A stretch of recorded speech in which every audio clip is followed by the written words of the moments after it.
Okay, so let me show you all the different things that the object menu can help you accomplish in Shortcuts Lot 2. The first thing I'm going to do is place an object or an element on my mat. So I went and clicked there. I'm going to grab my selection tool and I'm going to resize this heart. Okay, now the first thing I'm going to show you, we want to make sure that we have the element selected or highlighted. Okay, and you can tell that it's highlighted because it's got the handles available and you can see that it's got this little box around it. All right, so let's go under Object and click Transform, and then let's click on Move. Okay, the first thing you're going to see is the absolute position. Okay, so right now, this is giving us the X and Y coordinates. Okay, you can actually modify this up in this section here in the Properties panel. This is just another way of doing it. So we can change this and move this. Let's move it to the absolute position 0, 0, and hit Apply. Okay, so there you go. The upper leftmost part of this element is located here at the 0, 0 point. Okay, now in addition to the absolute position, you have an option for relative position as well. Okay, so if we select this and we type in 2 and 2, okay, so 2 inches on the x-axis, 2 inches on the y-axis, and click Apply, it's going to move it 2 inches on the x-axis and 2 inches on the y-axis. Now, if we put -1 and -1 here and click Apply, it moves it -1 on the x-axis and -1 on the y-axis. So let me show you again here. I'm going to just place this right in the middle. Okay, and we can go back to Object, Transform, and Move.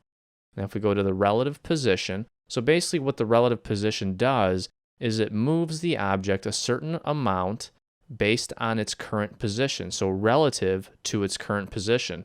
So right now, if I wanted to move this -1 inch on the X and -1 inch on the Y, it should end up right about here, okay? Because that's 1 inch negative X and 1 inch negative Y from its current position. So we'll hit Apply, and there it is. Now I can see this option being used more when you're trying to be very precise with your movements, but other than that, I would not foresee using this on a day-to-day basis in Shortcuts Lot 2. You can click OK, and there you go. Okay, so I'm going to delete this. I'm going to go ahead and place another element on my mat. I'm going to place a star here. And I'm going to go to Object, Transform, and click on Rotate. Now you can click on this drop down and select Angle or Skew, and under Angle, let's say we put 45 degrees and hit Apply. Well, it basically rotates it 45 degrees. You can also skew it. This value will skew it on the x-axis. This value will skew it on the y-axis. You can hit Apply and you see what it does. It kind of really just skews it so you have a little bit of a different perspective on how you're looking at it. Okay, so that just takes a little bit of practice manipulating those values to see what type of results you might get. Okay, now you can also change the angle by simply just rotating it here. Okay, it does the same thing. So the angle option under Rotate is just another way of manipulating the angle using this handle here. Okay, so we can close that. And I'm going to delete this element. I'm going to place another heart on my mat. Okay, you can go to Object, and you can go to Transform, and you can click on Scale. Now you'll notice here that you can scale it based on the current dimensions or by a percentage. Okay, under Dimensions here, you've got the width and the height, which is exactly the same thing that you can do here. Okay, so this is just another way of doing the same thing. And again, here's the Keep Proportions button. So if we click this and we specify that we want to change it to 4 inches wide, keeping proportions, we don't really need to alter this value here because it's going to resize it to 4 inches wide and keep the proportions when it does that. So there you go, okay? Now it's 4 inches wide and it automatically adjusted it to 3.28 inches. Okay, now as an alternative, let's say that you want to change it based on the percentage. Okay, so right now it's at 100%. Let's say we want to make it 400% its size. Okay, so we can do that by typing in 400 and hitting Apply. Okay, and now it's 400% larger than it was. So that's really all that does. Okay, so we can delete that. Okay, so the next thing we'll notice under the object menu is the arrange option. Okay, and it's bring to front, bring forward, send backward, send to back. Okay. Now you may have actually seen something like this in PowerPoint. Okay, and I'll show you how this works.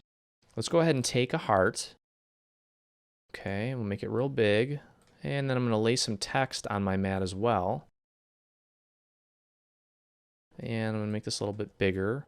Now let's say that this is on top. Okay, now when you click here, you click on the word love. If you click here, you click on the heart. Okay, but let's say that we make the heart a little bit smaller. And let's say we make it real small so that it's barely bigger than the word love. Okay, now looking at the mat, we know that everything's two-dimensional. Now what we can do in Sure Cuts a Lot is actually specify which object is in the front and which object is in the back, so we can determine the layering of these elements. And this is just going to help us, and this just allows us more control over the elements on our mat. And this will also come into play when we start using the path section here. Okay, and we'll get more into that when we discuss the path section. But for now, you'll notice right now I have the word love selected. Okay, now I can go to object and I can arrange and I can bring it to front, which means that it's all the way up at the front. It's on top, basically. Okay, I can go ahead and arrange it and send it to back. Okay, now if I do that, you'll notice that if I click here, it looks like I'm clicking on the word love, okay, on the O in the word love, but I'm actually selecting the heart, okay, and that's because I took the word love and I sent it to the back. So technically, the heart is on top. And despite the fact that it looks like I'm clicking on the O, it still selects the heart. So now watch this. If I have the heart selected, I can go to Object, Arrange, and I can either send it backwards or send it to back. In this case, since we're only dealing with two elements, they both are going to do the same thing. Clicking on Send to Back will bring it all the way to the backmost portion of our layer, okay? Now clicking on Bring to Front will bring it to the front or upmost portion of our layer. Now the bring to front and send to back options are going to be more useful when you're dealing with more than two elements. Okay, so we've got the heart selected, and I'm going to go ahead and send it backwards or send it to back. It doesn't really matter since there's only two objects on my mat, okay? So I'm going to send it to back, and now that the heart is in back, you'll notice that when I go to click on the O in the word love, it will actually select the word love, okay? Because love is now in the front because we sent the heart to the back. So let's do it again. Let's take the word love, let's go to Object, and let's send it backwards or send it to back. Okay, now watch. If we click on the letter O, it will actually select the heart because we took the word love and sent it backwards or sent it to the back. So basically, this section under Object and Arrange helps you arrange the various objects on your mat. So let's do this. Let's take one more object. And let's do this. So now, all right, so let's select this shape, go under Object, Arrange, and let's bring it to the front. This is going to basically put it right on top. Okay, now I'm going to take it, and you'll notice here, I'm going to cover both of these other objects. You can see that no matter where I click, whether it be on the heart, on the word love, I'm always going to select this shape because it's in front. Okay, now watch this. If we take this and we go to Object, Arrange, and if we send it backward, which means that it will go back one place, okay? Now if we send it to back, it'll go all the way to the back. But if we send it backwards, it's going to end up in between the word love and the heart. Okay, so let's click on that. And now you'll notice if I click here, I'm selecting the heart because now the heart is in front. Now I can't click on the word love because it's all the way in back. Now if I go back to Object and I go to Arrange and I send it to the back, I'm sending it all the way to the back. I can then click on the heart, and if I click here, I can click on the word love, okay? So hopefully that gives you a better understanding of what this arrange option does. All right, so I'm going to start a clean mat here. All right, and the next thing you'll notice here, and it's grayed out right now, is the group and ungroup option. Okay, now there's a couple ways of using these options. First, we're going to add a heart. Okay, we're going to make it about this big. And I'm going to add another heart. And I'm going to make it about this big and place it right here. Okay. So now let's say that we want to take and we want to be able to resize these together as a group. Now you'll notice that right now, if I try to click on these, they're still individual elements, okay? So what we can do is if we draw a box around both of these. Now what I'm doing is I'm just clicking on the side here. I'm not actually clicking on any of these elements. I'm clicking just below them. I'm going to click and hold. And as you're holding the mouse, you'll notice that you've got this little box here. Okay, if you take and drag this box around an element or multiple elements, you'll select all of those elements that are inside that box. Now what you can do is you can go to Object and you can Group. Okay, so we're going to click Group. And now watch, if I deselect, and no matter where I click, these are now grouped as one object. Okay, now they're not going to cut as one object, but they're grouped as one object, so you can resize them together, you can rotate them together, you can move them together, and so on and so forth. If at any time you want to ungroup these, you can just basically make sure you have it selected, go to Object, and Ungroup. Now watch, if I deselect, I can go ahead and click on these again by themselves. Another little tidbit here. Now, these elements, you'll notice that they are not grouped right now. But if you wanted to temporarily group them together so you could move them together, what you can do is draw that box around them. Okay, now you'll notice that they're still separate. I can still move them separately. Okay, you see that? Now, if you take a box and draw it around these objects, it will select them and temporarily put them into a group. So I can still resize, move, and rotate. And then if I deselect, I can still click on these individually. Okay, so basically, if you select these and go to Object and hit Group, it creates a more permanent group. Okay, it's not completely permanent because you can still ungroup, but you don't have to always create a box around these. So that's just another way of grouping elements. Okay, so again, I can go to Object and click Ungroup, and there they are. They're separated one more time. Now let me give you another example of the ungroup feature. Okay, now I'm going to go ahead and lay some text on my mat. Okay, so I'm just going to type a little caption here.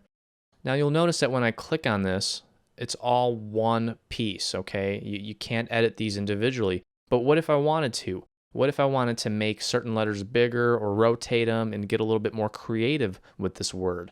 Well, the first step is to make sure that it's highlighted. Go to Object and ungroup it. Okay, so now when I click on that, you'll notice I can click on these letters individually. I can go in and I can make the L bigger, I can make this L bigger. I kind of don't like that, so I'm just going to go here and make the N bigger and make the H bigger. Okay, I'm going to move the H over.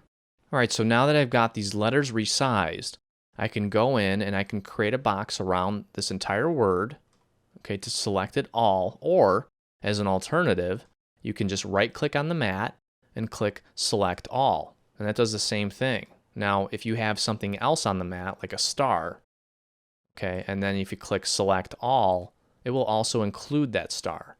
Okay, so you only use Select All when you're sure that you want to select all. Otherwise, you can just draw the little box around the items that you want to select. You go back to Object, and you can group it again. Okay, so now, no matter where I click, I've got one element that I can resize as one. I can rotate, resize, and move around, okay, just as it was before after the modifications that I made. All right, now the next item you'll notice under the Object menu is the Break Apart feature. Okay, so I'm going to create a new mat here. Okay, so we're going to go under the Fall Shapes Library, which I already have selected here, and I'm going to click on this turkey dinner element. Okay, now you'll notice that as I make this a little bit bigger, you'll notice that we have some overlapping cuts, and we can get a more clear picture of what that's going to look like by clicking on the Preview button here. Okay, so you see that this cut is going to intersect with this cut, and this cut's going to intersect with the leg, and so on and so forth. Now, we're probably going to want to cut these out of different colored paper. Okay, so what are we supposed to do if all we have is just this one element and we can't pull it apart. All right, so what you can do in this case, you can go to Object and you can click Break Apart. Okay, and what Break Apart does is it takes every single path, okay, and a path is basically a closed shape. So in this case, a closed shape would be this leg, the turkey, the wing, the plate, and so on. All right, so I'm going to highlight this. I'm going to click Object, and I'm going to click Break Apart. All right, now check out what happens. You can actually click on each individual path that makes up this entire element. Okay, so for example, here's the plate. I can click on the plate. I can move it aside. Okay, I can click on the wing. I can click on the actual turkey. Okay, now here's the legs. I can just click on these here. Okay, I can move those out of the way. So we've taken the element and we've broken it apart into each individual shape. Okay, these are all closed paths that we can now modify individually. And now what we can do is we can highlight this, go to Edit and Copy. Okay, and we can create a new page. And we can go to Edit and Paste. Okay, so now there it is. And I can delete it from here. Okay, and actually I can take this one, right click, copy, go to page 2, right click, paste. Okay, so there's that. All right, now let's do this. Let's take these. I can go to right click, and instead of copying, if you want to take something and permanently move it from one page to another, instead of copying, you can cut it. Okay, so we can cut and it disappears. I'm going to create a new page. Here's page 3. I'm going to right click and I'm going to paste it. Okay, so there it is. I'm going to go here and cut. And I'm going to go here and paste. Okay, so these are all separated now. Okay, so we've got the wing. I think I'm going to take the wing, I'm going to cut it. I'm going to put it on the same layer as the turkey leg because they're going to be the same color. Okay, so I just pasted it there. Go back to the original. And I'm going to take my plate, right click and cut, and create a new page for that, and just paste it there. Okay, so now you'll notice we've broken it apart and we've separated it onto different pages so that we can cut them out of these corresponding colors. Okay, so that's basically what the break apart feature allows you to do. It allows you to take and break apart an image that may be a little bit more complex. Now, for example, this apple. Okay, this apple, there's nothing to break apart because there's only one line that goes around. Okay, now if it had something inside of it, then we could break it apart. Or if it had another layer to it, then we could break it apart. But since it's just one continuous line that begins and ends on the same path, there's nothing to break apart. Okay, so finally, the last few items under the object menu include hide, show all, lock, and unlock all. Let me create a new mat here. Okay, and I'm just going to place a few objects on the mat. I'm just going to do a circle. Okay, and another shape here. Okay, now if I highlight this and go to Object, I can hide it. Okay, then I can go to Object and Show All. So it'll basically show it to me again after I hit it. Okay, so I can go to Object, hide this one. I can go to Object and hide that one. Now you can still click on them, but they're hidden. Okay, and if you ever want to bring them back, just go to Object and Show All. So that's what that does. It's very simple, and it's basically there to help you organize or remove things that you don't need to currently see. The hide and show feature is useful if you're using the mat as a canvas for a design that you're just working on and trying to figure out where you're going to place certain pieces or what fits where. And if you just want to kind of hide something temporarily, you have that ability. Okay. Now also, you can highlight these. You can go to Object and you can click Lock. Now what that does is it prevents you from even clicking on it. Okay. So here you'll notice I'm clicking on this one and I can move it and do whatever I want with it. But with this one, if I click on it, the little handles won't come up, so I cannot edit it at all. So if I go back to Object and I unlock all, I can go ahead and click and rotate it and resize it and move it however I want. Okay, but again, I can highlight it, go to Object and lock it. I can click on this one and lock it as well. And now I cannot edit them at all. So if I wanted to place another part on there and I want to make sure that I'm not going to alter those at all. I have them set in a specific position. That's a good way of doing it. You can just go ahead and highlight it and lock it. Now, if I want to move this heart around, no matter where I click, I can't click on these and move them out of their place, okay? And then when I'm done, if I do want to move them, I can go back to Object and click Unlock All. And there you go. You can go ahead and manipulate your objects once again.